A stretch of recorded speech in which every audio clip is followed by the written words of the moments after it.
Todd always loved comic books. He loved the smell of the fresh pages, the vibrant colors, the way they transported him to different worlds. He started collecting as a kid, carefully bagging and boarding each issue. What began as a childhood hobby, though, slowly morphed into something else entirely. Todd wasn't just collecting anymore, he was amassing. His apartment, once spacious and inviting, was now an obstacle course of long boxes overflowing with comics, action figures still in their packaging, and limited edition statues. Every surface was covered, every corner crammed. He justified each purchase as an investment, convincing himself that these items would be worth a fortune someday. But deep down, a nagging voice whispered that something was wrong.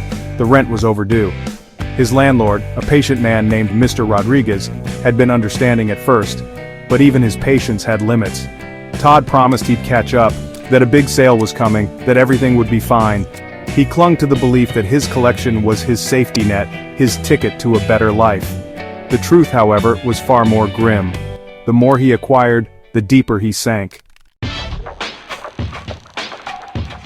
The eviction notice arrived on a Tuesday, a thin slip of paper that carried the weight of the world.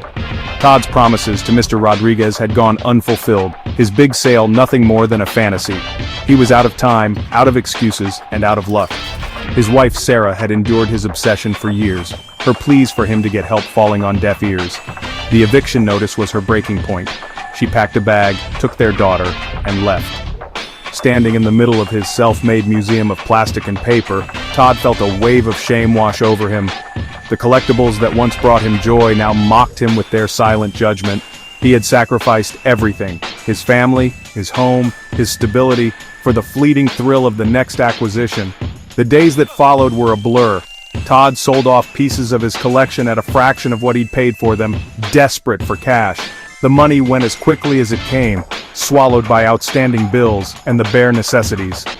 The once pristine comics, now handled with a sense of urgency and regret, felt cold and lifeless in his hands. His sanctuary had become his prison. As Todd picked up the pieces of his shattered life, he couldn't shake the feeling that he'd been misled.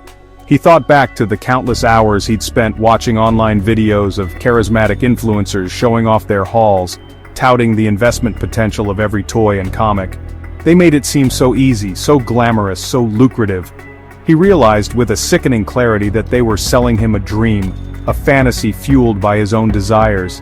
These influencers with their carefully curated collections and sponsored unboxings weren't collectors. They were salesmen. They preyed on people like Todd, people who sought escape and validation in the pages of comic books and the plastic smiles of action figures. They created an echo chamber where spending beyond your means was normalized, even encouraged. And Todd, blinded by his own yearning for something more, had fallen for it, hook, line, and sinker. The realization hit him hard. He wasn't alone. There were countless others out there, trapped in the same cycle of addiction and debt, fueled by the empty promises of internet gurus. He saw himself in their comments, in their desperate attempts to justify their purchases, in their unwavering belief that the next big score was just around the corner. It was a dangerous game, and Todd had learned the hard way that there were no winners. It took time, therapy, and a lot of soul-searching, but Todd eventually began to rebuild his life. He found a small, affordable apartment, got a steady job, and started attending support group meetings for people struggling with compulsive hoarding. He learned to differentiate between genuine passion and unhealthy obsession, to recognize the triggers that sent him spiraling down the rabbit hole of consumerism. He still loved comic books, but his relationship with them had changed. He no longer saw them as investments or status symbols, but as sources of entertainment, as windows into worlds of imagination and wonder. He started going to comic conventions again, not to hunt for rare variants or first editions, but to connect with fellow fans, to share stories and laughter. The road to recovery wasn't easy, but it was worth it. Todd knew that the scars of his addiction would always be with him, a reminder of the dangers of unchecked consumerism and the seductive allure of false profits. He vowed to use his experience as a cautionary tale, to warn others about the dark side of collecting and to encourage them to seek help before it was too late. He had learned the hard way that true wealth wasn't measured in mint-condition collectibles, but in the strength of your relationships, the pursuit of your passions, and the peace of mind that came from living within your means.